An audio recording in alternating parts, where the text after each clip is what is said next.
checking in with Mike Williams from the LA Chargers, and you're tuning in to Chargers Unleashed. Welcome to another edition of Chargers Unleashed. Jake Hefner and Dan Wolkenstein here with you from the LAFB Network. If this is your first time tuning in to the show, make sure to hit that like and subscribe button on YouTube. You can also follow us on Facebook, Twitter, Instagram, Spotify, and Apple Podcasts. Dan Wolkenstein. Today is not a show that we are talking about NFL free agency as it relates to the Chargers, because right now, with just under a month to go before the 2025 NFL Draft, that's what we're covering today, Dan. Taking a pause.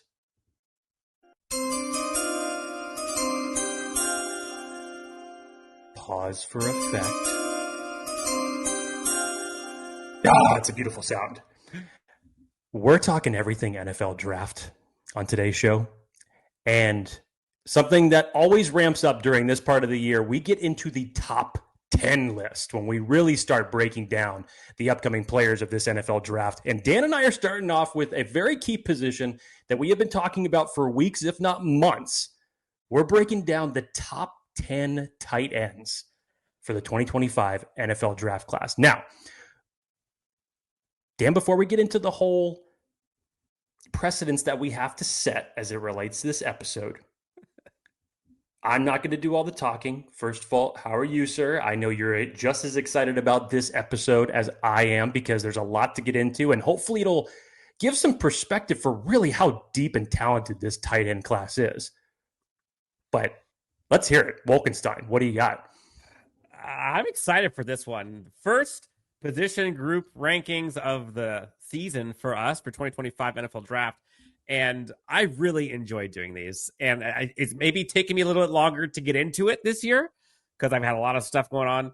But this was a fun process for me. And getting to this tight end group, I feel like it's a unique group in that the top two, I feel like everyone knows those top two. The next category is kind of all lumped together a bit. And then the third tier is kind of all lumped, and it could go anywhere. But for this Chargers team, and that's going to be the emphasis, for this Chargers team, there are a lot of options here that are enticing. And might I say, some value later in the draft in this class. But Jake, I'm excited for this one. First position group. I think Chargers fans are very eager to see what the Chargers do at this position. Jake, how are you? I've been looking forward to this, Dan. This is really, since this is the first positional ranking that we get to do for this, it just reminds me that we're that much closer to the draft, because it's days like this where the days feel like weeks. Mm-hmm. Like having this episode now, it's March 28th. I felt like we should have been in the middle of April weeks ago. Like, it's that bad. And this happens every single year. And I keep trying to tell myself that, but I can never fully understand it or conform to it. I feel like the NFL draft should be tomorrow. I feel like we should have already done like 5 top 10 player rankings. And we're really getting into the thick of it as it relates to, okay, I think we've got a good idea as far as what the Chargers are going to do at 22. But we're not. We still have time. But that just means that we get plenty of time to go over lists like this. Now, precedence-wise that we have to set. It's important. This is important. And I'm going to make you all wait about 30 seconds while I talk about BetOnline, which is the world's most trusted betting platform and your number one source for everything football. BetOnline is every stat, every matchup, and even live odds and spreads to bet on during the games. You think you know your stuff? Get in our $200,000 mega contest and pick 5 games against the spread every single week for your chance at weekly prizes and share up to $200K. When the game is over, head on over to our online casino and get on a game of blackjack or poker or on one with one of our 150 slot games. Head on over to the website today. That is betonline.ag. BetOnline, the game starts here. The precedence that needs to be set for this. I can predict that Dan and I's top 2 will be relatively the same. Relatively. 3 and 4. We will probably have the same names. They may be in a different order. For context, we have not seen each other's lists Haven't at seen all. Anything. We've purposefully waited. Yes. In fact, we were talking about this pre-show, like, hey, what are your top 10 so I could put on... We're like, no. No, I don't want to know. Don't want to know. So 3 and 4, you may see the same names just in a different order. And once we get past that, from 5 to 10, it might be chaos, honestly. But what we want to remind everybody, and this is what Dan and I like to do when it comes to lists like this, and specifically for this tight end group, is that if we were talking about the best overall tight ends in this draft and just going through it for 32 NFL teams, this list would look very different. Very different.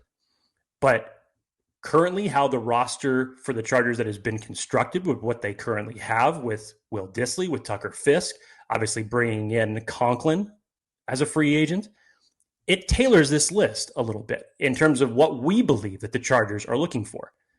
Dan and I's list is not going to be the same. I'm sure that any list that you guys would have, any of our listeners would have, is going to be completely different. So I'm sure that there will be some picks that Dan and I will probably get flamed for as it relates to, what? How the hell do you have this person ranked above this person? You are insane. Get off the pod. Go get a job. Touch grass. Yes. This is what's fun about these type of rankings, honestly. So please, we're going to have some fun during this episode. And by all means, put in the comments who your top 10 list is. Let's hear it. Let's create a fun football conversation. And let's break down the top 10 list of the 2025 tight end class. Dan, the only thing that we may have agreed to as far as talking about this list And wearing hats. Were, do we have some honorable mentions, yes or no? And I think that the answer was yes. We still just didn't know who they were. So Dan, if you would not mind, be the first in telling me who just came outside of your top 10 list.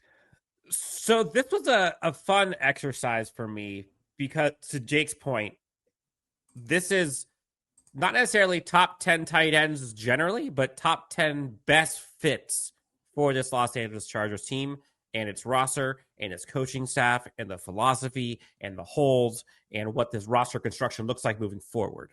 So who might be a top, 3, 4, 5 tight end for the NFL might not crack the top 10 for this Chargers team, or maybe barely squeak by. So again, remember that context as we go through. This top 10, Jake, was tough for me. And I think for me, the hard part was getting like the 8 to 12. You could flip a coin for me. And one day I'm out, one day I'm in on some of these guys. So honorable mentions, 1, 2, I'm not going to be talking about as much, but I still really like a couple. Benjamin Rosick from Georgia. I like him. I think he's a pretty athletic, strong finisher, solid run blocker, ideal size, good at the catch point, some long strides. Did not make my top 10. The other one that might be a surprise, former ASU, now Texas Tech, going to be NFL soon, Jalen Conyers. Just missed my top 10. I have him just outside at 11, but liked him a lot. 6'4", 265, kind of a sleeper pick in my opinion. Highlight reel, though, if you go look at just his highlight reel, it's amongst the best.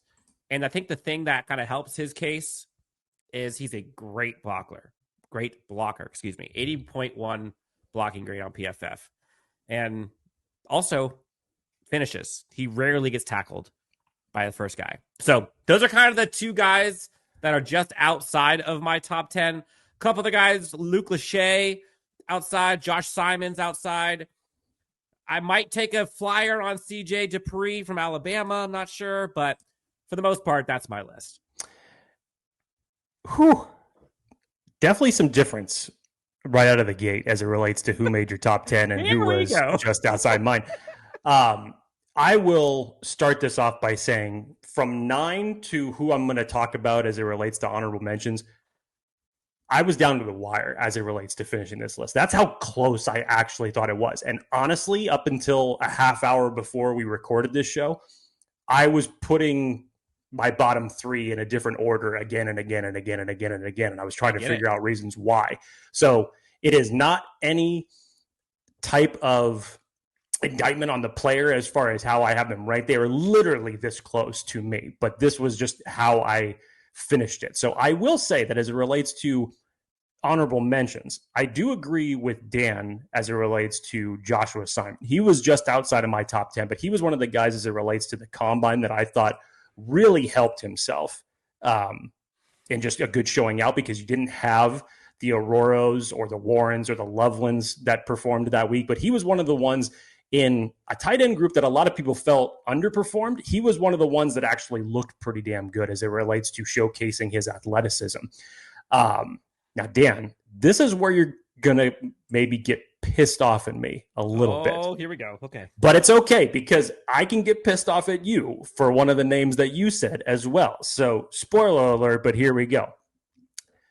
As hard as it was for me to keep this individual out of the top 10, and again, it really came down to last minute. I'm getting nervous.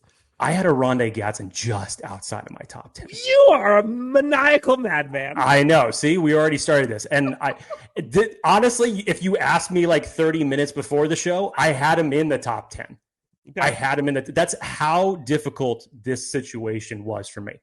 But holy shit. Let's hold off on him. Let's hold off on him because he's on my list. Okay. So I'll go ahead and talk about him when you bring him up. So in that case, I will go ahead and I will start with someone who was on your honorable mentions list that kicks off my top 10. Ooh, okay. And that is Texas Tech Jalen Conyers, excuse me. As you mentioned, transferred from Arizona State to Texas Tech, 30 passes for 320 yards, but his overall college production, Dan, was just absolutely insane. And you look at some of the things that he did. He was another one of the tight ends that I thought really showed out well in the combine, but he forced 33 missed tackles on 103 catches. That's ridiculous for a guy who comes in at 6'3" and weighs 260. He had deceptively good athleticism for what he was able to put forth, not only at the combine, but what he was able to do this year at Texas Tech. And like I mentioned, he's got plus athleticism and explosion for his size. At Texas Tech, they lined him out wide. They put him in the slot. They ran him out of the wildcat where he had 2 rushing touchdowns. He even threw a touchdown on a trick play that they had as well. I just love what he's about, Dan, and he can block.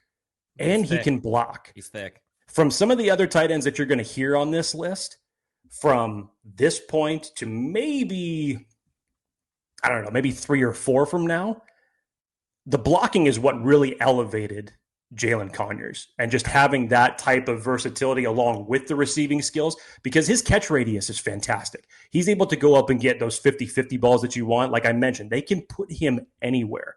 And there's going to be a variety of these type of tight ends that you're going to see that are either wide receiver converts or that can be utilized that way. Conyers is one of those. And I just love the more I watch from Jalen Conyers. And you talk about a guy who not only, I think, elevated his draft stock during Shrine Bowl week and during the combine, I think he's going to be a valuable piece for any team that takes him. Yeah, I don't disagree with any of that. And to put it in perspective, 6'3", 260. Another guy we'll be talking about here soon, Harold Fannin, is 6'3", 230. So you got 30 pounds on him. So a little thick with 2 C's, if you know what I mean. Jake, before we get to our 6 through 10s, you already get 10. I will get to mine. Well, we have a friend of the show who called in and just so happens to be talking about a position that we're going over today at the end. Before he goes scorched earth on everyone else, including myself. Jake, I heard this, but you have not. Let's hear from our friend on the East Coast. Oh, here we go. Bob from Boston. Boys, Bob from Boston calling. Hey, it's finally warming up on Cape Cod, and I'm in a good mood today, so I'm not going to make fun of Dan's long vacations around the world. He's the freaking Stanley Tucci of Charges Unleashed, gallivanting around while Jake does all the heavy draft prep. Whoa! I didn't say a thing. I didn't contact Bob from Boston. It didn't take more than 10 seconds for Dan to just get completely obliterated. How much did you get paid, Bob? Holy I need to know. Shit. And this freaking schedule you guys got, podcast is on Fridays, it's on Saturdays, it's on Mondays. It's like that old TV show Lost.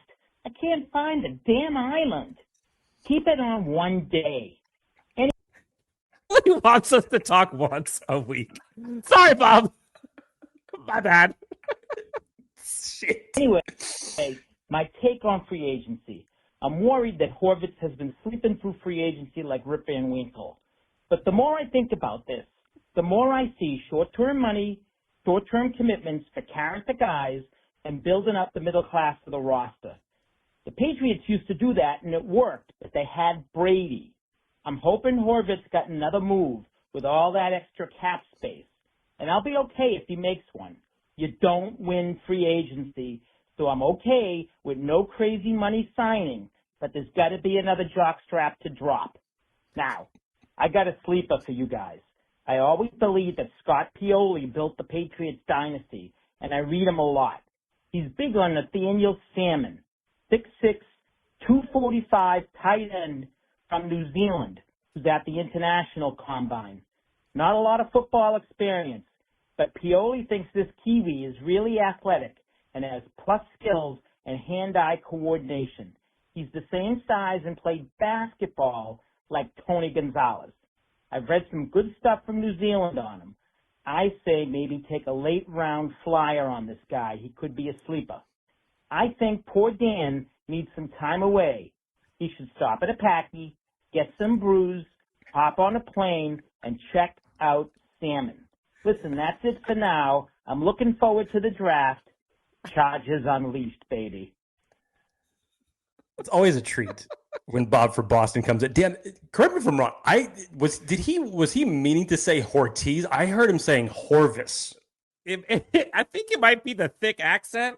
Shit. Unable to say Hortiz. Bob, it's Hortiz.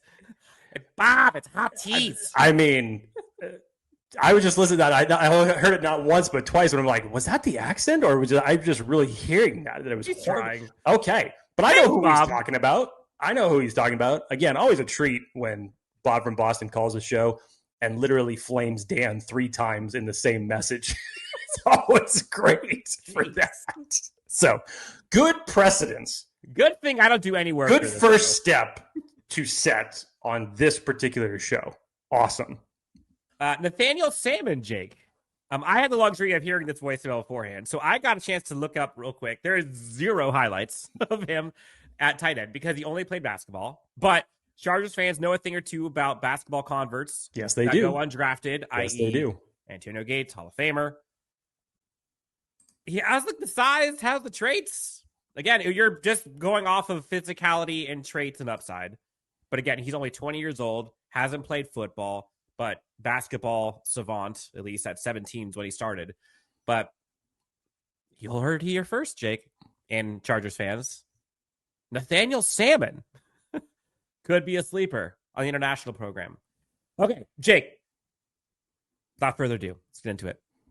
So, your top 10. Why don't we do your number 10? Why don't we say our 6 through 10s, starting at 10, and then we'll kind of go through as we go. Okay. So for me, if I look at my top 10, I'm going to start with 10 and go down to 6. Number 10, I've got the tight end from Texas, Gunnar Helm, which might be a hot take. I apologize. Number 9, I've got Jake Briningstool from Clemson. Number 8, I've got Harold Fannin Jr. from Bowling Green. Please keep the pitchforks to yourself. Number 7, I've got Orande Gadsden, the Syracuse tight end. And number 6, the big man himself, Mitchell Evans from Notre Dame. Now, Jake, before we get your reactions to those, let's get your 10 through 6. So number 10, as I had just spoken about, Jalen Conyers out of Texas Tech. Number 9 is where I placed Jake Briningstool out of Clemson. Number 8, I had Mitchell Evans just above that. Number 7, Harold Fannin. And to round it out, I had Gunnar Helm at number 6. Woo! Okay, so Gunnar Helm is probably the one that we are the furthest apart from each other. I have him at 10. You have him at 6. So let's go ahead and start there with Gunnar Helm. Let's hear it. Since he's number 10 on your list, if the pitchforks haven't come out already for you, let's hear why. All right. And I know people are not going to like this. Let's, again, establish the precedent. This is best fit for the Chargers. And you look at this coaching staff, and you look at what they prioritize, and you look at the things that are important to them, right? We talk about availability. We talk about production. We talk about show me what you've done in the past. And then we talk about things like blocking, right? This thing is really, really important for this Chargers team. for me, looking at these top 10s, like you have to find somebody, in my opinion, like they've got to have something that is very, very, very good, if not elite, as a trait. And when I look at Gunnar Helm, personally, while he might be a complete tight end, like to me, for the most part, he's pretty average to above average at everything. And that might not necessarily be a bad thing, but I don't think that fits for what this Chargers team needs. Like this Chargers team, in my opinion, does not need someone who's just pretty good at a lot of stuff or good at a lot of stuff. Like they need someone who can be athletic, incredible at the catch point, downfield. They could be a yak monster, size. Like that's what they need, right? Look at the roster as it stands currently. And Gunnar Helm to me just isn't that. Like nothing's really incredibly flashy. He's got a little bit of wiggle to his route running, but nothing crazy over athletic. Like he's got pretty good hands, I guess. And this might be a hot take. I don't know. He kind of reminds me of like a Will Dissly athleticism, right? You saw that last year, but better after the catch. And so for me, again, he's in the top 10, but there just wasn't anything that really stuck out to me for Gunnar Helm. And also like kind of a breakout year, 1 year, not proven production. Number 10. All right.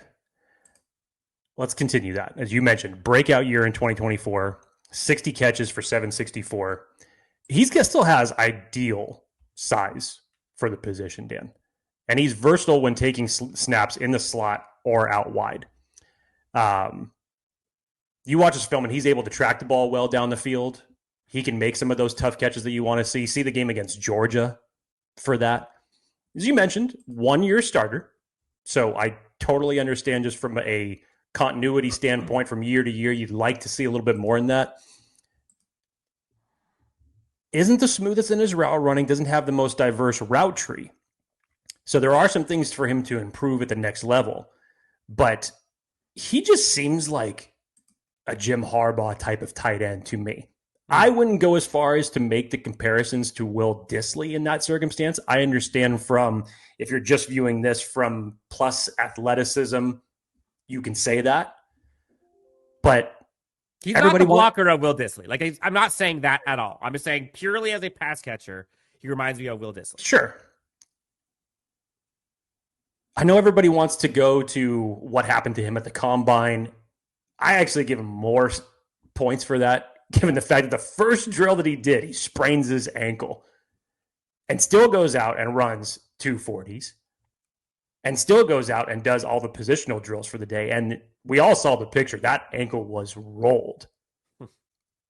I still believe that he's just going to be the type of tight end that you want to have as your football team. He could be a reliable safety blanket to a quarterback for sure.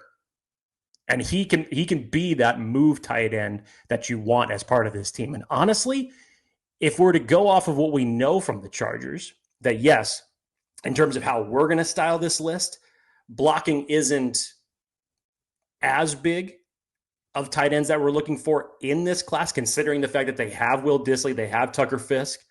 And when you look at the Conklin acquisition, you need more of a move tight end in general. And Gunnar Helm can be that. And just as far as his work ethic and his play style goes, hard-nosed type of football player, I think he could be exactly what Jim Harbaugh would like in this offense, honestly. I get your reasons for having him at 10. I don't fault you for that, even though other people might. But I'm curious as this list goes on to hear the reasonings of the elevation for certain other players above Gunnar Helm, because that is definitely a different position that we have seen Gunnar Helm in previously on most people's top tight ends. But I'm sure that there are some of the people that are out there that maybe share your sentiment, Dan. For sure. Again, he's pretty good at a lot of things, but he's not really great at anything. You look at receiving grade, 72.4. Like that's pretty good. Yards per route run, that's good at 1.61. Not great. That's kind of honestly sort of average. 3.2% drop rate, right at the same thing, average to maybe above average. Contested catch rate, 50%. Run block grade, 43.5, not great. You know, he had incredible production this past year. I'll give him that. 7 touchdowns, 13.1 yards per reception, 786 yards. But what happened the year before? He barely cracked 190 yards and 2 touchdowns. So I'm not saying he's bad, but again, there isn't that elite trait that I think this Chargers team needs to improve its tight end room. I don't think Gunnar Helm is any better than what they have currently at anything, if I'm being honest. Okay, we can go a little shorter on the 6 through 10, because I know 5 through 1 is going to get insane. Did you have Briningstool at 9? I have, let's see, let me go check mine. Mine is, yes, Briningstool is number 9. Then we both are in agreement for the first time on this show. So let's talk about Jake Briningstool, number 9 for both you and I as it relates to this tight end rankings. He's got definitely the size that you want as it relates to a tight end coming in at 6'6", but still has a slender build. I mean, he carries his weight actually pretty well. But he's built more like a wide receiver, and especially for the ways that they would deploy him at times at Clemson. You know, having him out wide, just in some ways that they would have him run in the offense, it was built more like a wide receiver. But where he's knocked a little bit is just from the standpoint that he needs a little bit more work with his route tree. He doesn't have the best production when it comes to yards after the catch, but still put up pretty good numbers over a 3-year period. 127 receptions, 1,380 yards, and 17 touchdowns in his college career. And Dan, just in terms of a plus athleticism from a tight end, I think that if you can get him to put on a little bit more size, and B, if you can have him perfect his game a little bit more at the next level, he may look like a tight end 3 coming in to some as it relates to development. May take some time to craft some of that raw ability that he has. I definitely have like the fundamentals need to improve for sure. Yes. But if you put all that together, you got something. I see a lot of the traditional Donald Parham, Stone Smart type of, that type of size, carrying that much weight, not a blocking tight end whatsoever, but has the ability to separate and be utilized more like an extra wide receiver out there on the field. That's what I see from Jake Briningstool. And again, as I'm saying this and I'm going through the 9, 10, and honorable mentions, I'm still, even in my head right now, having delusions of grandeur to say, should I have re-ranked this differently? And it's because, again, it's this razor close as it relates to the tight ends in the bottom of my ranking. But there's a lot to like about Briningstool, and I think that coaches are going to like his mentality and what he brings to the game. Is he going to take a little bit more time to develop than some? Yes, I think so. But if you're able to craft that, put it together, and put it on a coaching staff that is able to build something like that into a good, reliable weapon, Briningstool can be a steal for someone, 100%. Yeah, and so this is where this gets back to for the Chargers, top 10 and best fit. And so, for example, all of those statistics about whether it's contested catch or whether it's yard per route run or whether it's, statistics over the course of his career, I wouldn't say he's better than Gunnar Helm at those. But what I do think he is better at than Gunnar Helm is I think he is a better athlete. I think he is a bigger weapon. I think he's better as a catcher. I think he's shown more consistency over his career at Clemson over 3 years. And you look at kind of the way his style of play matches what this Chargers team needs, right? Big, solid, deep ball target. Yes, he could use more route running fundamentals, but really, really good hands. Small hands, but good hands. He's a big play tight end, but plays more like a slot receiver. 60% of his snaps were in the slot versus in line. So this is a solid target for the outside. I really like him. Again, am I saying he's a day 2, day 1 guy? No. Like he's probably early, mid, day 3 for me. But I think the potential and upside to me rises him above someone like I had in the honorable mentions. I think he has this. I think he has the size, the traits, what this Chargers team needs. Comes from a big school, comes from a production machine at Clemson, and has the traits that you can see translate to the NFL in this offense. So I think this Chargers team, given what it currently has, I think every Chargers fans would agree with me. They need pass catching, offensive weapons. They need juice, right? And I think this kid has a chance to give them juice. Yep. At number 9. I agree. Number 8 for me, Jake. And I think this is where we might start getting a little chippy here. Wild. Number 8 for me is Harold Fannin. And real quick, where do you have him? I had Harold Fannin at 7. So we're not too far apart as it relates to the rankings. But I bet you Chargers fans or just fans in general have him a lot higher than 7 or 8 on their big boards. And I want to be clear about this. You can't knock Harold Fannin's production. As long as you got that out of the way. The guy is an absolute machine, and he's like breaking records seemingly every day. He had 14 missed tackles forced, number 1 in all of college football at the tight end position. His yards per route run was like an insane 3.77. Like, that's off the charts great. Receiving grade, 96.4. Like, incredible, right? He had, 117 receptions, 1,500 yards, all records for the tight end position. Versatile chess piece, can play in line. So this is where it gets tough. I remember I texted you after I was kind of going through my eval of Harold Fannin, just like, I don't know what to do with this archetype. He kind of reminds me of like a Gerald Everett, maybe a better Gerald Everett, which again, like, that's not bad by any means. But I look at what I think an NFL team needs to do with this kind of player and what this Chargers team roster currently looks like. And I just don't see those two things matching. I don't see a Greg Roman offense with Najee Harris, Justin Herbert, and Ladd McConkey drafting this guy high enough to where they're going to use him as a focal point of their offense over any of those 3 guys. Furthermore, I think he's a little small. What he did production-wise, while you can't take anything away from him, I don't know if 6'3", 230 is going to do the same thing as it did in college in the NFL. That's a hard job to do in line, for example. He's a little undersized, but he's physical. Again, he's kind of a Gerald Everett. Great out of the screen game. Again, like, I think for me, it's purely off of the fit. I just don't know if Harold Fannin fits what this Chargers team is looking to do. He would bring juice, but in a way that I think has to be manufactured.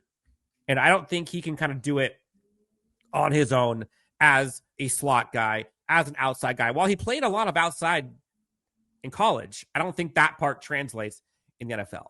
So I think the specificity and the focus that an offense would have to utilize his traits, I just don't see Harbaugh and company doing that, which is why I have him probably lower than the consensus, again, for the Chargers.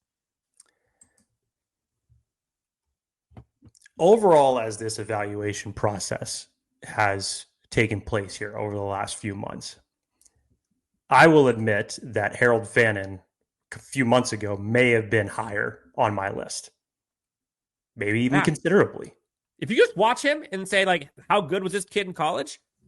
I mean, put him up with any of them. As Dan started with, you can't ignore the production because there was reasons that records were broken at Bowling Green this year from Harold Fannin. There is no tight end in this class that had better overall receiving production than Harold Fannin Jr. First in missed tackles, 34. Second in deep catches with 9. Third in deep yards with 333. And fourth in contested catches with 12. Now, people got a little miffed during the testing because they weren't too impressed. It was part of the overall impression of that tight end group that was out there at Indy and how they tested, because he's not the fastest off the line. He's not the most explosive. But it's when he gets into open space that he is able to turn on the juice. So he has the long speed that you want from a receiving threat. And that is just all over his tape. Yeah, just 4.7, 140. But yes, long juice is what you're talking about. Like, I think, correct. For someone, in my opinion, like, and I'll give you back the floor, but for someone who is undersized, or someone who, like, they have to have elite stuff, right? They got to have elite physicality, elite athleticism, elite speed, elite, whatever it is. And to me, he doesn't have that. He has elite production, But in order for you to make it in the NFL with that, you look at, again, different position, but look at like a Brock Bowers, right? Undersized, but that dude is a unicorn, right? You look at Tank Dell, one of my favorites at the wide receiver position, very undersized, but his separation is out of this world. I don't know what Harold Fannin's out of this world thing is that isn't tied to production. Still hit 21 miles an hour, Dan, at the end of that run. Totally. He may not have the best start and explosion off the line, but like I was mentioning, it's his long speed and his ability to separate as a receiving threat is what really makes him stand out. On top of that, he's got great hands. He's got the versatility to play both inside and out. It's a little bit of your reservations for it and where you have him ranked, I agree with. I do believe that you have to put him in a system where you're going to play to his strengths. I will say that. I do not knock his ability at the next level. I think for any team that ends up selecting him that is smart and has watched his tape and is going to accentuate the things that make him who he is, they're going to get a hell of a receiving tight end. I truly believe that. And as it relates to the Chargers, for everything that we've been talking about, and especially for a name that you'll have here on in just a couple of minutes, in Gadsden, same type of aspects apply in terms of a receiving threat. Gadsden may not have the production Fannin does, but the similarities and the traits are there. And so you put the production along with the traits and with a coaching staff that knows how to utilize it and play to your strengths. That's why I have Fannin a little bit higher up. Yeah, I mean, again, like he's for his size, right? There's always that disclaimer. For his size, 75.2 run blocking grade, pretty darn good. I mean, for production, again, we talked about the broken record in 2024, but the dude had almost 2,200 yards over the past 2 seasons. He's had 16 touchdowns over the past 2 seasons. I mean, target-wise, he had 150 targets this year. That's almost triple what he had last year. Insane. Absolutely insane. 117 catches, which is just wild. So, again, I like him a lot. And if it was a different coaching staff with a different roster, he'd be way higher on my board. But you look at the types of guys that Chargers brass seem to get, right? Look at the Joe Alts of the world. Look at the Lad McConkeys. Look at the traits guys, right? Massive or elite. And I don't think he has that. I don't. So we'll see. We'll see. I could be completely wrong. Maybe they go a completely different direction. And Jake, you and I could be pegged as an idiot, which wouldn't be the first time. Who do you have at number 9 for you? Oh, we are number 8 for you. Excuse me. And I think this is where you and I had another flip-flop because you had Evans, I believe, at 7. Okay. Yes. I have Gadsden at 7. You have Gadsden at 7. All right, let's hear it from Gadsden because then I would love to chime in on this because I think he's another fantastic tight end in this class. But by all means, let's hear it. So I really, really like this kid. And the more I watched him, the more I kind of got behind, I can see this play. Like, I get why. I can see this translate to this Chargers team. For context, I have him as like an early day 3 guy, in my opinion. First off, right off the bat, love the size. 6'6", 245. Plays more of that like wide receiver position than he does the tight end. Don't expect much from a blocking point of view. Like I'm not even remotely looking at that for him. Although he kind of does grade out better than most in this class. Just saying. Production, incredible. 3rd team AP All-American. 1st team All-ACC. Set a school record at Syracuse with 73 receptions for almost 940 yards and 7 touchdowns. Started all 13 games and posted 10-plus receiving yards 5 times this past year. We talk about availability. We talk about consistency. We talk about show me what you've done. Previous success is the best predictor of current success. 10.3 ADOT, by the way. Incredible. Look at kind of where he's playing the most. 2nd most receptions out of the slot among all tight ends for 583 yards. 1st in FBS. Love the fact he has a long frame. Great contested catcher. I think he has like a 60-point-something contested catch rate. And that's not a big sample size. I think it's 17 of 28 on contested catches. So 28, which that's way more than most of the guys that we're talking about here. Huge sample size compared to others. Like that's big. again, talking traits, big dude down the field, can provide some juice for Justin Herbert, get him somebody that can be open, can throw in tight windows. That's the type of archetype that this Chargers team looks to be looking for. You look at kind of what they looked at in Evan Ingram, right? Look at that size. You look at a Colston Loveland with this Michigan team previously with Harbaugh and company had homegrown. That's what they're missing. Like, they need that kind of guy. And as a tier 3 version of the tier 1 guys, sign me up for Gadsden. And I know a lot of people are probably lower on him. The stat that I think that is most important, arguably, are his hands. Again, we talked about he converted from wide receiver to tight end. 103 targets this past season, Jake. Just 3 drops. 3. You will take that with that much usage. I like him a lot. I'm higher on him than most. I'm okay with it. I'll go to war with it. And I understand why. And like I had said previously, that literally before this show, I was juggling back and forth, and I had Gadsden in my top 10, and then I didn't, and went back and forth. And it was a very, very tough decision to make. But when you talk about the traits that are there for him as a receiving tight end, you just love what you watch. As Dan mentioned, wide receiver to tight end convert, and his play shows for it. And he had a very nice comeback after losing the 2023 season to injury. Mm-hmm. Dan rattled off already all the stats that mentioned the 5 games of 100 yards receiving on the season, which was fantastic. And he had one of the best catches of the year against Boston College, if you go back and you watch that game. Great with contested catches. Again, much like Harold Finn, he's not the most explosive off the snap or is going to have any big breaks and can struggle when going up against press coverage. Route tree still needs a little bit of work. It's very vanilla as it relates to what it is that he can run. But in general, despite his slender type for coming in as a tight end, again, wide receiver convert, that's just who he is. He's going to be a great receiving threat because you add 5 to 10 more pounds to his build, and just knowing what he is capable of as a receiving threat, given all those traits, and some better than others as it relates to tight ends that Dan may have ranked below. It makes perfect sense on why people would look at him as a great option. And I think he's actually going to go a little bit higher than where people have them projected. Dan said some people say he's like a UDFA possibility. I'm like, I personally don't think that he's going to go that far. I think you can't. I think coaches are going to be enamored with some of the athletic abilities and traits that he's got, and they're going to take a swing on him. And it may surprise you where he ends up going. And I think based off of his pro day and what he did at, just during the evaluation process in general, but he just had his pro day just a few days ago and tested very, very well. On top of that, when you look at the production and his traits, you're going to put all that together, and some coaches are going to say, I want to work with that.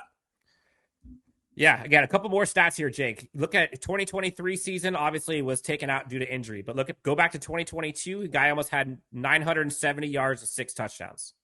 Then go to 2024, this past season, 934 yards, 7 touchdowns. Like, the guy is consistent when he's on the field.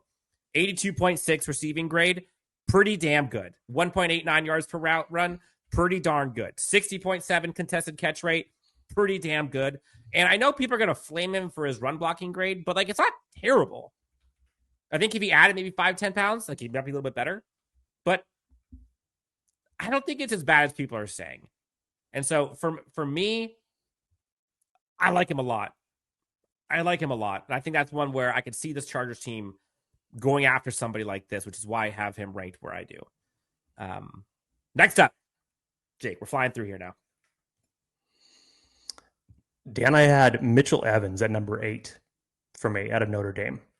And we were talking about, coming back off of injury and having a good season. Same thing for Mitchell Evans, because he came back after tearing his ACL, his MCL in 2023. And there was a little bit of a lull, if you go back and you watch the season, that took him some time to really ramp up as it relates to getting back in the swing of things, getting that production up. But the back half of the year and in the playoffs, he returned to form, and he was a vital piece of Notre Dame's offense.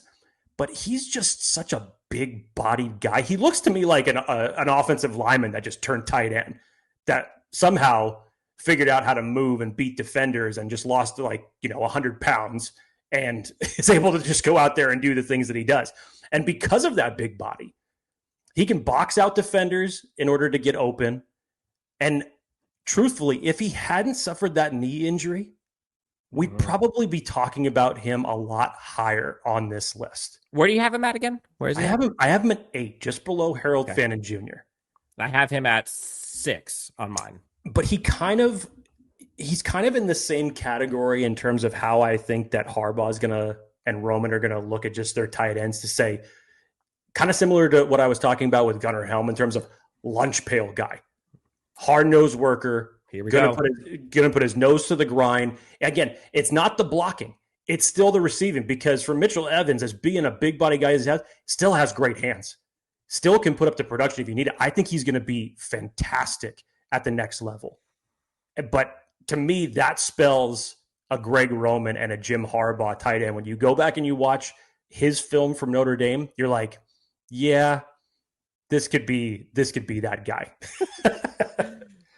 Yeah, you just start watching him. You're like, yep, that looks like it. That passes the eye test. That looks like an NFL tight end, right? Like, you think of just prototypical. He's got the 6'5", 260 can maul people physically.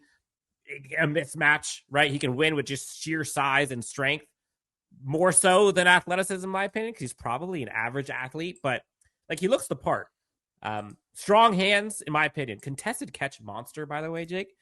72.7% contested catch. And you talk about, like, just what looks like, you said this, he just oozes Harbaugh guy, in my opinion. Like, you look at just his physical traits, you look at the style of play that he has, and just imposing his will on opposing teams. This looks like a Harbaugh guy. And so while some of the production might not be what you'd like to see, this is one of those, give me the guy who can look like the rest of them, who can line up in line and not be, a very, very small carrot in the very, very high trees, right? You're talking about Joe Alt, Mekhi Becton at this point, right? Put him in line. You're not really that far off at size. I mean, that is a freaking wall if you brought him there. So you just look at that type of physical presence that he brings. I think there's something there. And it might not be the flashy selection at tight end that brings like that big juice, athleticism, and production, but I have him higher for me because of the style in which he plays. And his style aligns so much with what Harbaugh and Roman represent. Not the greatest blocker, but has the traits, in my opinion, that I think they would fall in love with. Does that round out your 10 through 6? Because I know we've gone through mine: Conyers, Briningstool, Evans, Fannin Jr., and Gunnar Helm. Is it correct me? Right? So 9 I have. So 10 was Gunnar Helm. Briningstool was 9. 8 was Harold Fannin. 7 Orande Gadsden, and 6 was Mitchell Evans. So I'm through my 6 through 10. We are officially now in the top 5. If pitchforks have already not been brought out already, we're hoping that we'll be able to put a smile on your face here for the next 5 of our top 10 rankings. Okay, so Jake, I think we all know the top 2 are the same. Yes. Right? Number 1 and 2, we have Orande Loveland. That's right. Okay. Here we go. Number 5 for me, Jake. I'm a little nervous now saying this. Number 5, I've got Elijah Arroyo for Miami. Please let me talk before Chargers fans don't blame me yet. 4, I've got Terrance Ferguson out of Oregon. And 3, I've got Mason Taylor. So 3, 4, 5. What are yours? It's actually not too different, Dan. Ooh. Because I had Terrance Ferguson at 5, Arroyo at 4, and Mason Taylor at 3. All right, so we just have flip-flopped Arroyo and Ferguson. Otherwise, we're in the same boat. Yes. Look at us. Honestly, when I saw Arroyo at 5, I was like, oh no, Jake's going to have it at like 2 or 3, and I'm going to be absolutely torched. Woo! Okay, Jake, let's start off with then Your 5 was Ferguson? I had Ferguson. I may get. You wanted to talk about it. You wanted me to give you an opportunity to talk about why Arroyo was at 5 for you. Go for it. Oh boy. Okay. I know folks are enamored with Elijah Arroyo, and I understand why. Like, I get the if you're just a scout and you just look at that guy and you're like, of the 8 plays that I watched, right, that guy has it. He seems like he has what it takes for this Chargers team, and he aligns with a lot of the stuff that this Chargers team needs, right? He's athletic. The guy's a freak athlete, in my opinion. I think that for a big issue for me was injury, but the guy is just a pure pass catcher. He's got just 1 drop this past season. Now, given only 47 targets, but still very good. 16.9 yards per reception, which is incredible. Second in the nation with anyone over 25 targets at the tight end position. His ADOT, 11.1, absolutely filthy. Like, incredible. For me, though, you're drafting him based on traits and potential versus proven production and consistency. Again, he came on the scene like crazy in 2024. And I say like crazy, I mean like his traits and the things you see, you're like, oh, where'd this guy come from? 6'4", 245, like athleticism out the charts. Not the greatest at contested catches, but he looks the part. And the part for me that is a concern for him, it's not just that he got injured, but it's that he's gotten injured like it's a pattern. And with Justin Herbert and everyone, you talk about like and I don't want to call it like, oh, he's weak because he had to be out for injury. But you look at some of the guys that are able to just like play through injuries, and everyone gets nicked up, but just play through, or just they have the luck where they don't have bad injuries. Elijah Arroyo has been hurt, and that's kind of a red flag. And comparisons from him to like a Ladd McConkey. Ladd McConkey, while he had injury concern, he also produced like crazy. Right? Elijah Arroyo, I don't think has the pedigree that this Chargers team would look for and be like, you know what, I'll take a risk regardless. And so for me, that looking at what you've done for me lately and previous success is the best predictor of future success. 1 out of 3 seasons is kind of tough for me to go after a guy who's probably going to have to get picked pretty darn high in this draft for you to get him. I really like Elijah Arroyo. I love what he brings. I just don't think this Chargers team is going to go out and take a risk on someone that has kind of been it's been a risk one. It's been a risk. Is that too crazy? It's not wild. I think that's the biggest question that Elijah Arroyo has to answer to 32 teams that are interested in him. Medicals are a huge issues for him, as you mentioned, because you had 2 full seasons where injuries cut his season short. Literally, 2022, 2023 combined, 6 receptions on 8 targets for 77 yards. So you're banking on 1 season. Right, but we've talked about other guys in this list that are coming off of 2023 injuries and had a productive 2024. But also had a productive 2022, though. Which I get.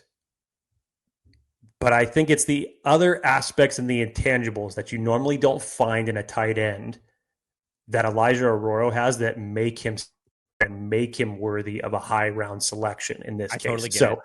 Terrific athleticism for the tight end position. Absolutely ridiculous. And similar to Harold Fannin, Elijah Arroyo had the most overall downfield production out of any tight end in this entire class. 8 deep catches, 255 yards on deep receptions, and 16.9 yards per reception. That's ridiculous for a tight end production. And the final 3 games of the year, when he really turned it on, it was 14 receptions for 205 yards and 2 touchdowns. He really turned it on in the final part of the year.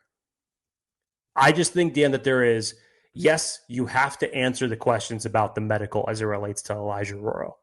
But if you're looking for that difference maker that comes in a different shape or form as it relates to tight ends, something that's going to essentially be a combination of the new age plus the old age of the tight end in a certain respect. To me, that's Elijah Arroyo, because he's just built differently.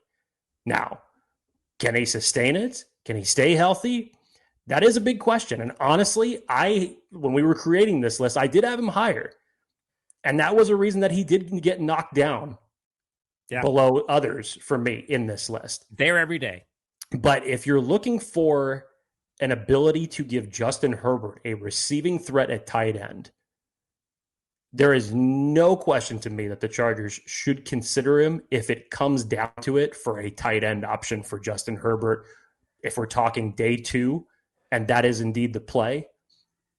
Can you imagine, just for a second, if you're talking about a healthy Elijah Arroyo? That's a big if, though. I know that that's a big if, and I'm not saying that those questions don't have to be answered. Imagine if they had a healthy Jason Verrett. Sure, Imagine okay, if they had a healthy... Yeah, see, now Wolkenstein has me, Jake's hypotheticals. Yeah, or hypocriticals, or however we want to say it. But I get it. But you think about that potential. You try not to, put any bad hex on anybody out there. But we're not talking about an injury this year. We're talking about coming off of injuries a year ago, 2 years ago, and had a very, very productive 2024. You take that with the athletic traits, that's something that any team is going to bank on for him when he is a receiving threat of that nature. Any team that's going to reach to draft him will. And I think there will be teams that will have him way higher on their board and will go after him higher than I think the Chargers will. Do I think the Chargers would say no to him? Of course not. But do I think this Chargers team will reach as high as they would need to go in order for them to go get him? I don't think so. I don't think this Chargers team and this coaching staff and front office are the mindset of caution to the wind. We're going to go with the athlete because that's what's best for Justin Herbert. And who cares if he's not going to be there or hasn't shown that he can be there every day? We're just going to get the guy who has the traits. That just doesn't seem like this regime. And so, again, I've had to shift my focus a lot over the last year and a half of what would I do versus what would this Chargers staff do now versus what I would do, what this Chargers staff would have done previously. And so while we might not value the same things or all of the same things, there's a lot of traits I understand. All right, I get it. The same reason why they went Najee Harris over J.K. Dobbins, at least right now. It still both might be there. But Najee Harris, right? Production, consistency, availability, those are very high for this Chargers team. I don't think you can say 2 of those 3 things for Elijah Arroyo. That's why I have him where I have him. Understood. Now, honestly, Dan, 4 and 5 between Arroyo and Ferguson, much like the bottom half of my tight end group, I was flip-flopping for a period of time. Honestly, this was tough because I love Terrance Ferguson. Yeah. Great evaluation during All-Star games, had a great combine. He was one of the big ones that stood out during that testing period. Big body, athletic profile, nice footwork, able to get big chunk plays on short dump off passes. When they put him in the screen game or on crossing routes, he was able to get open and get big chunk plays for yardage. Yeah. Oh, yeah. Like we mentioned, Yak was one of the biggest improvements in his game from one year to the next because he was tied for 5th among tight ends in overall Yak production. Now, still needs development in his skill set. Not the best when it comes to downfield blocking or contested catch situations, but coaches that watched his tape and know his game, they're going to love what they have in Terrance Ferguson. And he's going to turn out to be a versatile, valuable weapon for any offense. I really like Terrance Ferguson. I think I'm higher on him than most. I have him at 4. Would you have him as? I had him at 5. Okay. But honestly, you ask me tomorrow, it may switch. Yeah, to me, he's probably a late day 2. But you look at some of the measurables, right? 6'5", 247, fits the part. 4'6", 340 time for somebody that size, that's insane. 39-inch vertical for a 6'5" athlete. You want to talk about go up and get it? Throw it 9 feet in the air. Who else can get it? Right? That's what we're talking about here. Big body, fluid athlete. And for someone who is that big, he sheds tackles so easily. And excellent after the catch. 15.8 yards per reception. Number 1 in the class. And you mentioned it. Incredible at the screen game. 9 yards after catch per reception. 9 yards after the catch per reception. Highest in the class. 40% of his snaps were in line. So it wasn't like he was only playing out wide or in slot. Like he was playing in line a bit. To me, he kind of has, and I'm not saying he is the top end of Travis Kelce, but he has that play style of Travis Kelce. Excellent in space. I love his mindset. Definitely brings this Chargers team a bunch of juice. Smooth strides. They use him in motion all the time at Oregon, which I think is similar to how Travis Kelce's used, where he's just a mismatch. Get him in space, allow you to manufacture touches for him. Good. Now, the interesting thing, and I don't know if this is necessarily a bad thing if you're using him correctly, but contested catch, not great. You mentioned it. 25% contested catch rate percentage this past year. Like, not good. Not good. But get him open. Don't got to worry about it. But doesn't that seem just like something that the Chargers are going to do in an offense that they've built? So now we're getting to, like, for the Chargers. First team all Pac-12, right? 2.02 yards per route run. That's damn good. Played in all 14 games 2023. First team all Pac-12, played in 14 games. Set school records at Oregon. Career reception and receiving touchdowns, 16 receiving touchdowns by a tight end, 134 receptions. I really, really like Terrance Ferguson. 6'5", 255, just 22 years old. He's got that look of that's what this Chargers team needs. Get him in space. He's fluid, got the size. He's a physical mismatch, can own the middle of the field. Hard to bring down. Like, that's the juice. That's the offensive weapon that you want to see this Chargers team bring in. So I'm higher on him than most. A little higher than you, but probably higher than most. Smidge. Next up, Jake, who do you got? I think we've gone through 5 and 4, right? We've gone through 5 and 4. We've got the same 1, 2, 3. Okay. And I know that we're going to be talking about everybody's favorite as it relates to possibilities for the Chargers at 22 here in just a minute. But may I interest you all in a consolation prize of a Mr. Mason Taylor? Yes, out of LSU. Please. Oh my goodness. I have enjoyed watching Mason Taylor so much through this eval process. First of all, he's coming off of a tremendous pro day that he tested at. The combine was just as good. My favorite was when Mason Taylor was running through the gauntlet drills and TJ's like, can't even see the white line because he literally just painted on top of it. It was that good. When you talk about just precision for a guy for tight end, that is who Mason Taylor is. And arguably may have the best hands of any tight end in this entire draft class. Ooh. Very smooth in his route running. Great hands, only had 1 drop pass in 2024. Big body, big catch radius, able to go up and make difficult contested catches. Recorded 129 receptions, just over 1,300 yards, and 6 touchdowns during his college career. And he was a terrific safety blanket for Garrett Nussmeier in the LSU offense. Mm-hmm. And he's got the plus athleticism to work best in space or in the slot. A lot of similarities that I see in terms of how he was utilized and what's best for his game, much like Colston Loveland is.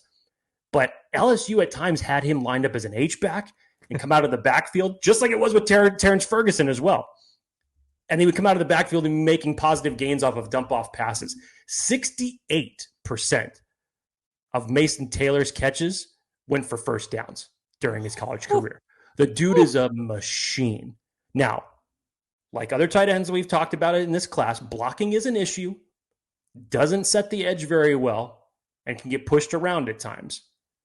So he's going to need to put on a little bit more size at the next level to become a little bit more of a well-rounded tight end. Insert Ben Herbert. Yes.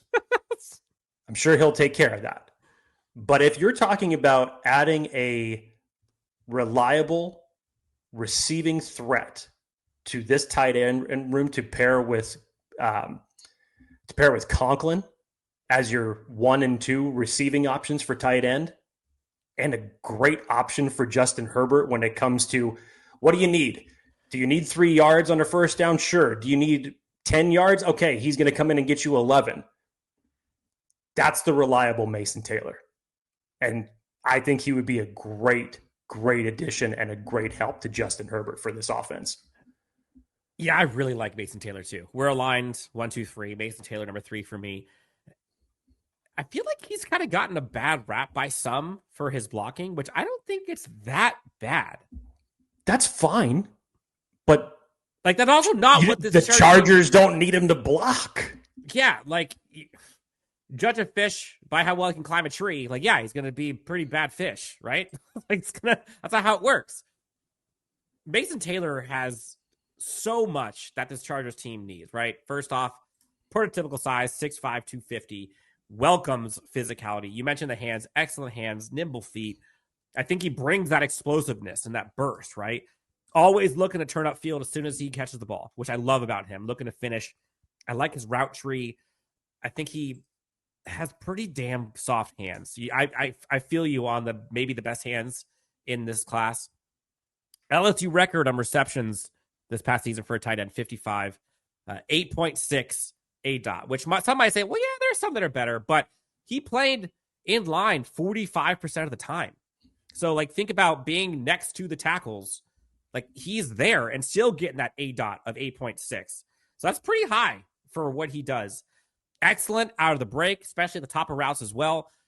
Again, I think he could use some work as a blocker. I'm not saying he's a great blocker, but I think he needs more technique, not as many gears. So we talk about like explosiveness and athleticism in terms of like getting to that third gear, right? Where he blows people.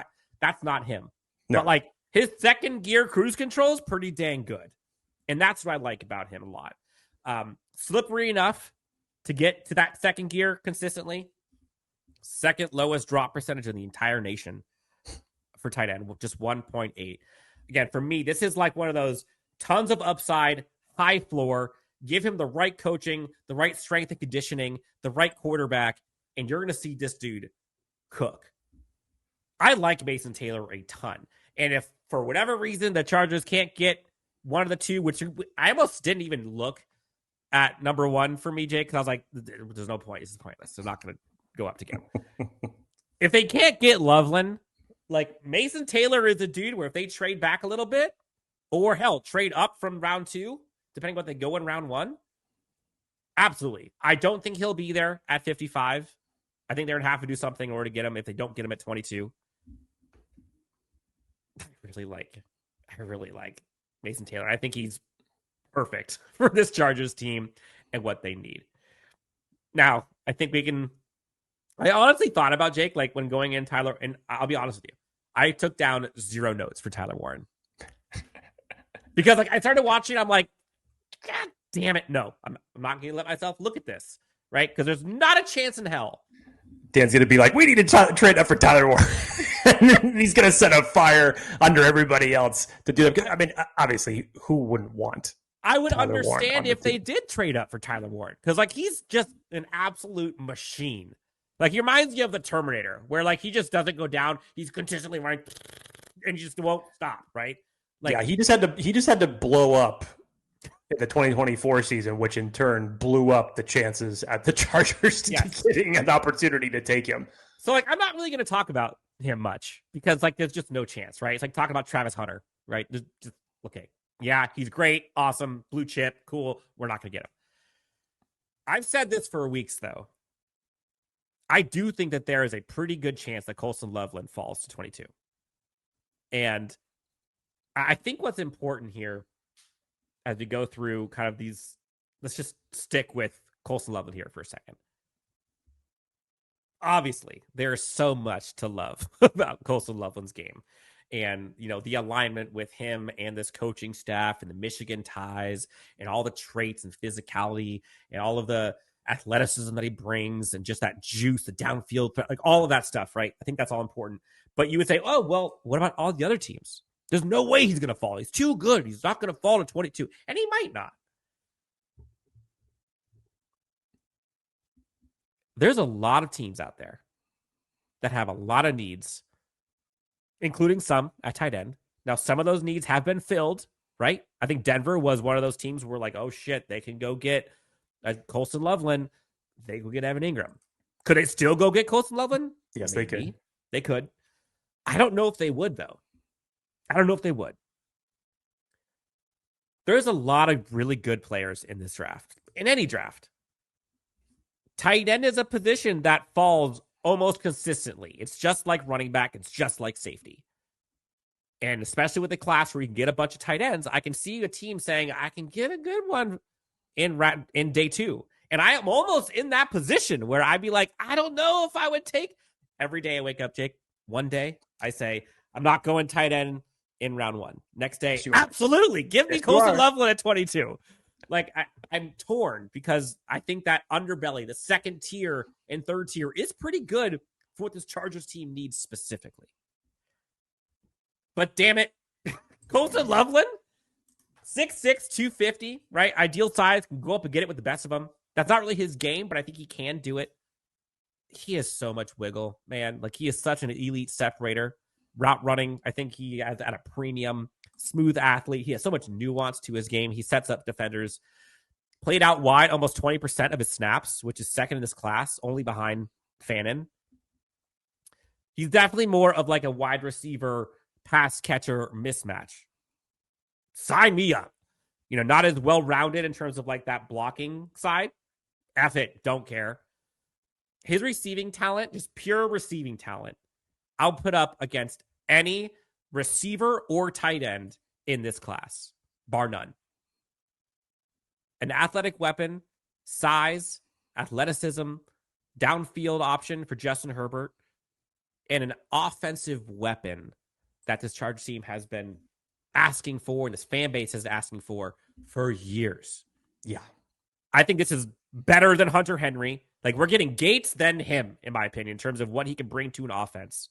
Hunter Henry was definitely more well-rounded than Colston Loveland, but the ceiling for the pass catching and juice for Colston Loveland, Jake, is just like off the charts. And I get it. I get why people are so hoping that they can get Colston Loveland. I'd be, when Colston Loveland goes ahead of them, I'll be kind of devastated. But I also would be kind of like, all right, whew. Now I can at least like start looking for value at the position. And I don't know if you can get, like, it's hard to reach the value for a tight end at 22, right? Like, think about just like roster construction, how much salary that is, first round pick. Like, that's hard to do. Can you do it? Sure. But I think that's a pretty good bet with Colston Loveland. There's a reason why Colston Loveland has probably been the most talked about player on the show for the last month and a half, 2 months, however you want to put it. Everything just aligns as why this pick makes sense for the Chargers. Dan already mentioned the size, rare combo size of speed and athleticism that he brings to the table. There was also a reason why Harbaugh called Colston Loveland once upon a time the next Travis Kelce. Dan, he's got an 88% open catch target rate. That's like Keenan Allen numbers. He just knows how to get open easily, find the patch of green in a defense, and get there. And he's able to make plays. And you mentioned the wiggle in terms of making people miss, making big plays out of it. That is a dynamic weapon that you can add to this offense that has not been here since Hunter Henry. Mm-hmm. Now, yes, below average when it comes to his run block ability, doesn't have the best when it comes to the numbers that you like to see against bigger body tight ends that have contested catch radius, but who the hell cares? He doesn't need it when he's that wide open. When there's nobody around him for 10 feet in any direction, he doesn't need to go up against anybody. Nope. Colston Loveland is a dynamic playmaker that myself, Dan, and any Chargers fan out there is going to pray to the gods that he is still available at 22. No one's going to be upset with that pick. Nobody. I would be shocked for anybody that would, even with whoever may still be up there.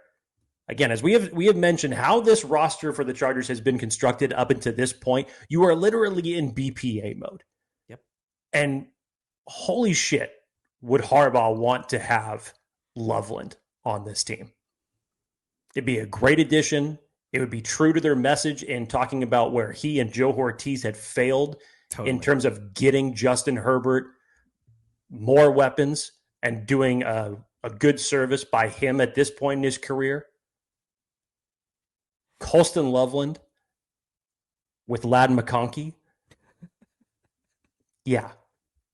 You could do something with that for sure. Yeah, and the folks that were peeved that they didn't go receiver at free agency, didn't bring back up the Brinks truck for all those, DK Metcalfs or Devontaes or Cooper Kupps or, whoever. Like, this is a pretty damn good replacement / consolation prize / probably better long-term than those guys. And arguably better fit as well. Now, the draft value, folks, you can't draft tight end at round 1. I get it. Especially like when you get to, top 5, top 10, right? Like it's hard to reach that roster construction, like salary perspective, right? That's a lot of money to shell up for the position. But if you told me like, hey, you can get Brock Bowers at that cost and he's going to give you, oh, by the way, like rookie records and everything, like you do it, right? It's just the risk if they don't. And at 22, like that's a different animal than at 5, like last year, right? I'm back on the train. 22, give me Colston Loveland. I'm back. Tomorrow it could be different, but today, Dan Wolkenstein is on Colston Loveland at 22 for the Chargers. And I think where I'm at with this, I think as we've been talking about this class, Jake, is I'm not going to freak out as much. And I think this is where I land. I love Colston Loveland, right? Dream pick at 22. He's one of those, like, probably in the top 3 or 4, like, oh, please, if he falls, I'll take him. But because of the guys at 3, 4, 5, 6 for me, it's going to be one of those where it's like, damn, like, they've got a lot of choices. And if they're not getting Colston Loveland, they're getting an effing great player because someone else fell. So if Colston Loveland's not there, right? Who is there? Like, does that mean that one of those top corners, one of those top edge rushers fell? One of those top interior defensive linemen fell? Maybe.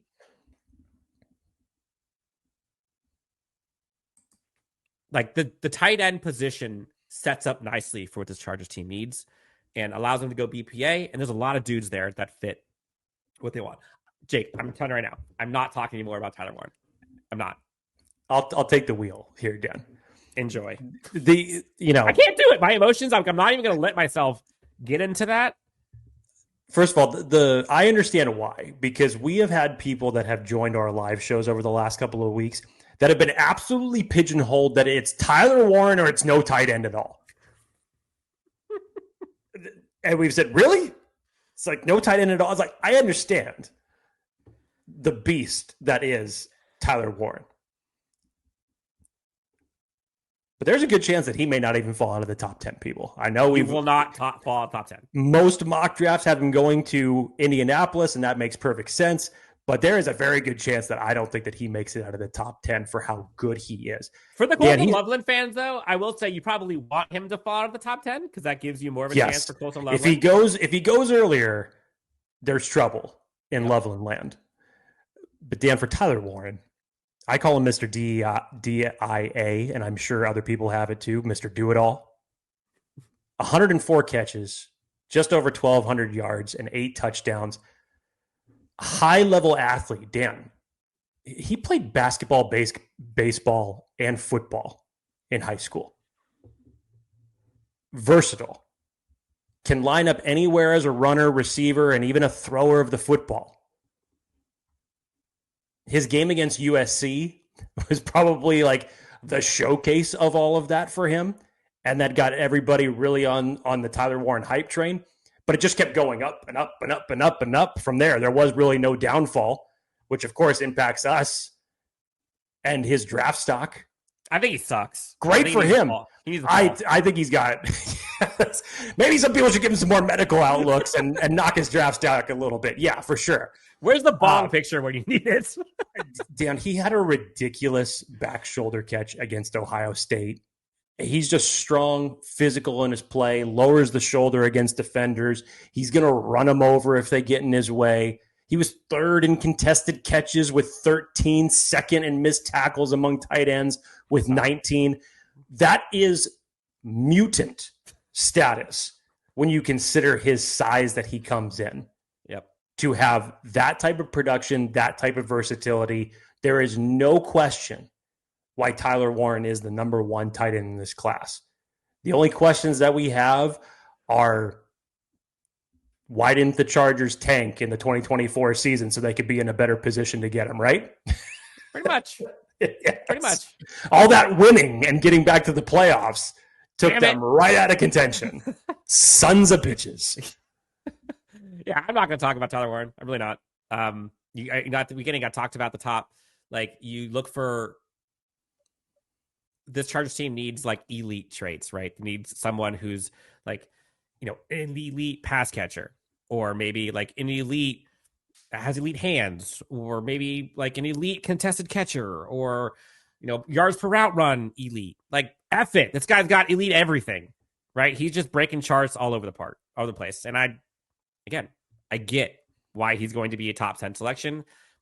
I think Chargers fans are just, you know, sucking hopium at this point if they think they're going to get Tyler Warren. I like that. They're not doing it. And you missed an opportunity when you said, like, there's the I forget what you said about like there's a lot of love, or a lot of hope for Loveland, or your hopes for love, whatever it was, Loveland. There's yes, you missed it. So this is a long one, but a fun one. And we're not. Do not split it up. Do you think that they go, if Loveland is there at 22? Like, it would be so hard. It would be so, like, I don't know who they would have above him. Like, realistically, honestly, like at 22, who can you see them drafting ahead of him? For those who aren't watching on YouTube, I haven't stopped nodding since Dan began that sentence about 20 seconds ago. The answer is yes.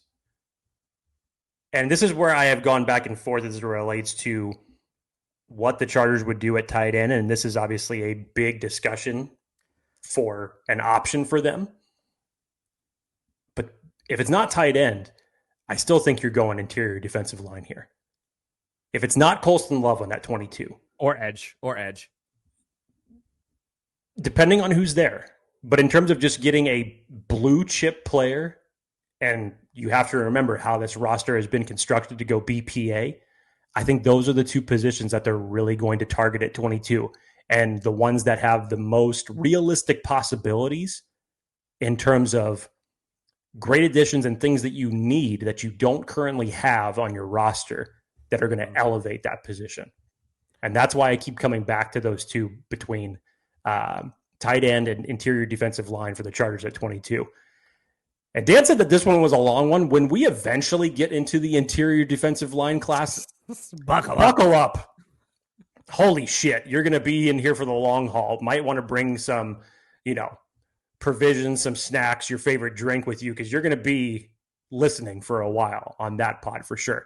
But this was our top tight end, or our top 10 as it relates to the tight end class. You ask us tomorrow, some aspects of this may change. They may stay the same between now and then.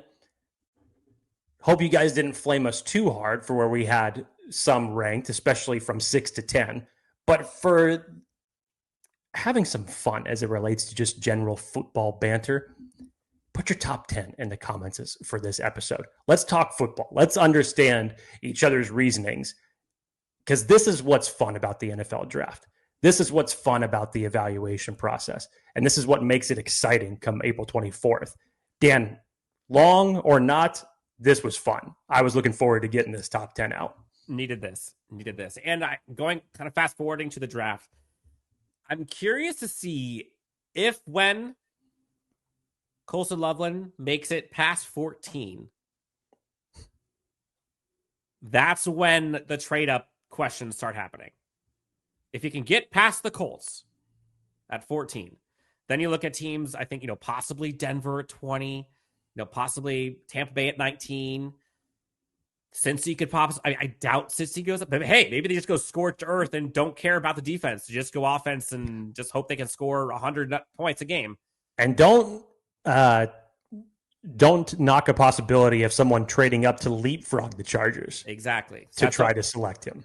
So in that 15 to 20 range is prime trade up for Loveland season. I would not be surprised at all if they do some level of trade up, if they feel that they can't get something done at 22 for him. Look at those 6-round picks. Look at those possibilities of doing kind of that pick swap that they did last year for Ladd McConkey. Oh, Colston Loveland would be so nice. I think my favorites of like where they can get them. Colston Loveland at 22 would be sick. I think Mason Taylor at the trade up would be great. Terrance Ferguson at 55 would be awesome. I would love Terrance Ferguson at 55. Otherwise, I think Mitchell Evans, day 3 guy, Briningstool, day 3 guy, Orande Gadsden, like all of these are kind of like the ones that I would love for this Chargers team. We went through a ton here, Jake. Anything else before we take a breath, drink some water, touch grass? Did you get that one into your system? Because be ready for more top 10. I keep wanting to say for top tight end. No, it's top 10. Get ready for more top 10 lists that are going to be on the way. Because first one is in the books as it relates to the 2025 NFL draft. Best believe the rest are going to be very interesting. I actually had picked tight end for this episode because I told Dan, I was like, it should be pretty easy as it relates to putting it together.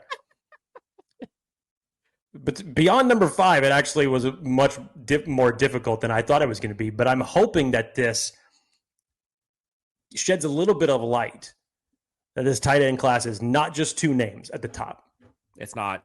There is a lot of talent for what the Chargers specifically need to round out their tight end room right now. There is a lot of talent to be found beyond the top 2 names in this list. And remember the disclaimer. This is top 10 best fits for the Chargers. So I'm already going to have just like a template response for everyone who's like, I can't believe you got ranked so. Stop. This was fun. And be on the lookout, folks. We've got some special guests. And these top 10 rankings are going to start coming through pretty quickly because we're coming up to the draft. We purposefully kind of waited till the end to have as much information as we can, to where in that month prior to the draft, when everyone's just thinking draft selection, we have what we need to provide you with the best fits. And that is unique because you see a lot of top 10s everywhere. That's not what we're doing here. We are very niche for this Chargers team. And I hope this helps. Let us know in the comments, to Jake's point. Who are your top 10? Who's your sleeper? Who's the guy you want the most? Who's the one that you want to see this Chargers team draft over anyone else, regardless of position, regardless of the round, regardless of day? That's your guy.